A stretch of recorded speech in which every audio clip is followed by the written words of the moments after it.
In 1900, we thought Earth was only 20 million years old. The continents were fixed in place forever, and space was just an unreachable dream painted across our night sky. Fast forward to 2026, and we've discovered our planet is 4.5 billion years old, watched continents drift across the globe, sent humans to the moon, robots to Mars, and peered back to the very birth of the universe itself. What happened in these 126 years wasn't just progress, it was a complete revolution in understanding our place in the cosmos.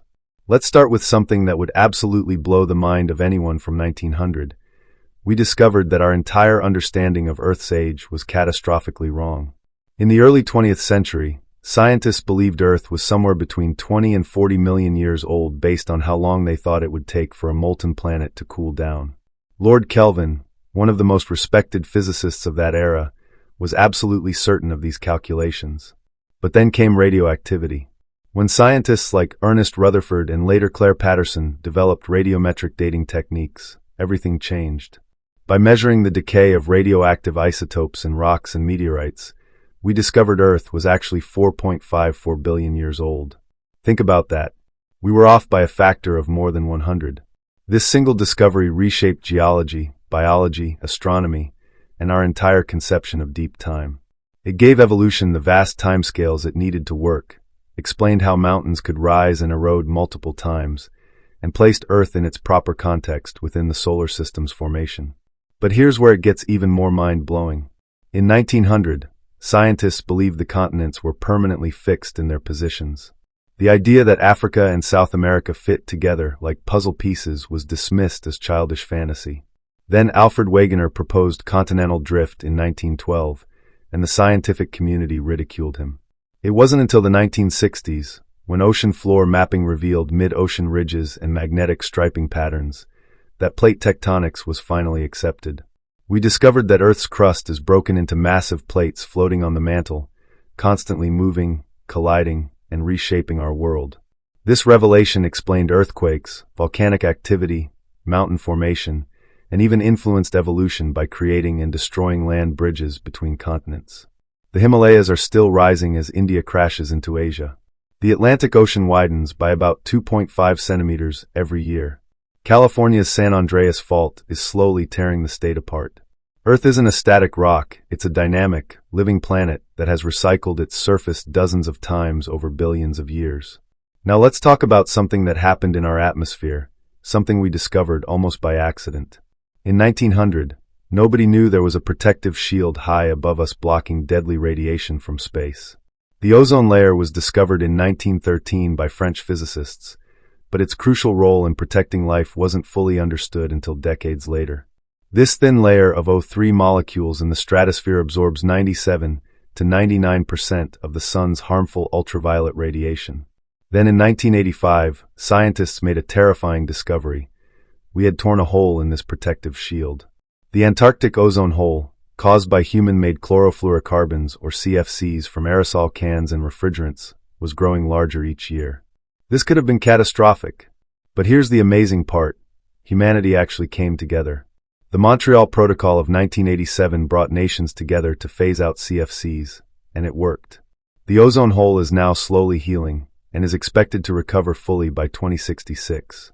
It's one of the greatest environmental success stories in history, proving we can reverse damage when we act decisively. Let me share something that completely revolutionized how we see Earth from space. In 1900, the highest anyone had ever been was maybe a few hundred meters in a hot air balloon. The concept of seeing Earth as a whole was purely imaginative. Then on December 24, 1968, the Apollo 8 astronauts became the first humans to orbit the moon, and they looked back. What they saw changed everything. The Earthrise photograph, showing our blue and white planet rising over the moon's gray horizon, became one of the most influential images in human history. It sparked the modern environmental movement because for the first time, we saw Earth as it truly is, a fragile island of life suspended in the vast darkness of space. There are no visible borders from space, no countries, just one interconnected world. This cosmic perspective, this overview effect as astronauts call it, has fundamentally changed how we think about our planetary home. But we didn't stop there. Satellite technology has given us eyes that never blink. Weather satellites launched in the 1960s transformed meteorology from educated guessing to precise science. We can now track hurricanes forming over warm ocean waters, predict their paths days in advance, and save countless lives through early warnings. In 1900, a hurricane could strike a coastal city with zero warning. Today, we watch these massive storm systems develop in real time from space. Earth observation satellites have revealed secrets our planet kept hidden for billions of years. We've mapped ocean currents that regulate global climate, discovered underwater mountain ranges taller than the Himalayas, tracked deforestation in real time, measured ice sheet melting with millimeter precision, and even detected groundwater depletion invisible from the surface. The European Space Agency's gravity mapping satellites have shown us that Earth isn't even a perfect sphere. It's an irregular potato-shaped object with gravitational variations across its surface. Here's something that sounds like pure science fiction, but is absolutely real. We've discovered that Earth has multiple moons. Well, temporary ones anyway. These quasi-satellites or mini-moons are small asteroids that get temporarily captured by Earth's gravity, orbit us for a few months or years, then drift away. We didn't know these existed until advanced telescopes detected them in recent decades. One called Kamoalawa has been our companion since at least 2016 and will stay with us for centuries. It's only about 50 meters across, but it reminds us that space isn't empty and Earth constantly interacts with cosmic debris. Speaking of cosmic interactions, let's talk about something discovered in the late 20th century that absolutely terrified scientists. Earth has been hit by massive asteroids and comets throughout its history, causing mass extinctions. In 1900, nobody knew why dinosaurs went extinct. The prevailing theories involved climate change or disease, but the truth was far more dramatic. In 1980, Luis and Walter Alvarez discovered a thin layer of iridium, an element rare on Earth but common in asteroids, in rock layers dating to exactly 66 million years ago, right when dinosaurs disappeared. This led to the discovery of the Chicxulub crater in Mexico, a 180-kilometer-wide scar from an asteroid impact so powerful it released energy equivalent to billions of nuclear bombs. The impact threw so much debris into the atmosphere that it blocked sunlight for years, causing global temperatures to plummet and wiping out 75% of all species. But here's the truly sobering part: it could happen again. We now know Earth exists in a cosmic shooting gallery. NASA and other space agencies now track near-Earth asteroids, cataloging potential threats. We've even tested planetary defense. In 2022, the DART mission deliberately crashed a spacecraft into the asteroid Dimorphos and successfully changed its orbit. For the first time in history, humanity proved we can protect our planet from cosmic threats. Our ancestors in 1900 couldn't even imagine such capability. Let's shift to something happening beneath our feet. The discovery of Earth's inner structure reads like a journey to the center of the Earth. In 1900, we had no idea what lay beneath the crust. Then seismology, the study of earthquake waves, revealed the truth. By analyzing how seismic waves travel through Earth, scientists discovered we live on a thin crust floating atop a thick mantle of hot rock, surrounding a liquid outer core and a solid inner core made mostly of iron and nickel. The inner core, discovered in 1936 by Inga Lehman, is about the size of the moon and has temperatures reaching 5,000 degrees Celsius, as hot as the surface of the sun. But here's something discovered just recently that's absolutely fascinating. The inner core rotates slightly faster than the rest of the planet and may have recently stopped and reversed its rotation direction. Scientists detected this in 2023, and we're still figuring out what it means for Earth's magnetic field and possibly even day length. That magnetic field, by the way, is generated by the swirling liquid iron in the outer core, and it's what protects us from solar radiation. Without it, solar wind would strip away our atmosphere like it did to Mars billions of years ago. We've discovered that Earth's magnetic poles wander and even flip completely every few 100,000 years. The last reversal was 780,000 years ago, and we're overdue for another one.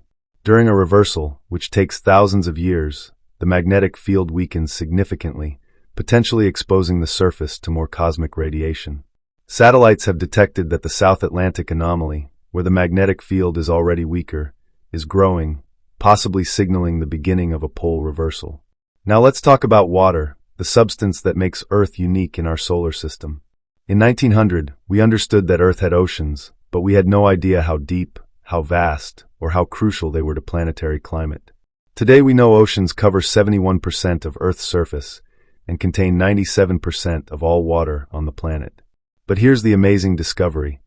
There might be more water locked inside Earth's mantle than in all the oceans combined. In 2014, scientists found ringwoodite, a mineral that can contain water in its crystal structure, in the transition zone between the upper and lower mantle, 400 to 600 kilometers deep. This suggests there's a massive reservoir of water, perhaps equivalent to several times the volume of all surface oceans, trapped in minerals deep underground. This could explain where Earth's water came from and why our planet has maintained its oceans for billions of years while other planets lost theirs. The deep ocean itself remained almost completely unexplored until the 20th century. In 1960, Jacques Picard and Don Walsh descended to the deepest point on Earth, the Challenger Deep in the Mariana Trench, nearly 11 kilometers below the surface. They found life even there, in crushing pressure and total darkness. We've since discovered entire ecosystems around hydrothermal vents, volcanic openings on the ocean floor, where superheated water rich in minerals supports bizarre life forms that don't depend on sunlight at all. These chemosynthetic communities have rewritten our understanding of where and how life can exist, with profound implications for the search for life on ocean moons like Europa and Enceladus. Here's something that emerged from our growing understanding of Earth systems: the Gaia hypothesis, proposed by James Lovelock in the 1970s. It suggests Earth functions as a kind of self-regulating system, with life, atmosphere, oceans, and rocks all interacting to maintain conditions suitable for life. While controversial in its strongest forms, this perspective has led to Earth system science, which studies how our planet's components interact in complex feedback loops. For example, phytoplankton in the oceans produce half of Earth's oxygen and absorb massive amounts of carbon dioxide. Forests regulate rainfall patterns and temperature. Weathering of rocks removes CO2 from the atmosphere over millions of years. Earth isn't just a rock with life on it. It's a complex integrated system where biological and geological processes are deeply intertwined. This understanding has become crucial as we face human-driven climate change, helping us predict how various Earth systems might respond to increasing temperatures. Speaking of climate, one of the most important discoveries spanning 1900 to 2026 is our understanding of Earth's climate history and what drives climate change. Ice cores drilled from Antarctica and Greenland provide a climate record going back 800,000 years, showing regular ice age cycles driven by variations in Earth's orbit called Milankovitch cycles. We can literally see past atmospheric composition trapped in tiny air bubbles in ancient ice. These records prove beyond doubt that current CO2 levels, surpassing 420 parts per million, are higher than any time in the past 800,000 years, and are rising faster than any natural change we can detect in the geological record. We've also discovered that Earth's climate can change dramatically and rapidly. The Younger Dryas event, 12,800 years ago, saw temperatures plunge back to near ice age conditions in just a few decades, possibly triggered by disruption of ocean currents. Finally, let me share something that perfectly captures the journey from 1900 to 2026, our view of Earth's place in the universe. In 1900, we thought the Milky Way was the entire universe and Earth was near its center. Then Edwin Hubble discovered in the 1920s that those fuzzy nebulae were actually distant galaxies, and the universe was vastly larger than imagined. He then discovered the universe was expanding, meaning it had a beginning, the Big Bang. Today we know Earth is a small rocky planet orbiting an average star in the outer regions of one spiral arm of the Milky Way galaxy, which is just one of an estimated 2 trillion galaxies in the observable universe. We've discovered thousands of exoplanets, including some that might be Earth-like. The James Webb Space Telescope is now showing us galaxies from when the universe was only a few 100 million years old. And through all these cosmic discoveries, Earth has become simultaneously less central and more precious. We're not the center of anything, but we're the only known place where life exists, where the universe has become conscious and can contemplate itself. From thinking our planet was 20 million years old, to knowing it's 4.5 billion, from believing continents were fixed to watching them drift, from dreaming of space to landing on other worlds and peering into the cosmic past, these 126 years have transformed our understanding of Earth beyond anything our ancestors could have imagined. And the journey of discovery continues, with each answer revealing new questions about our remarkable planet and its place in the cosmos.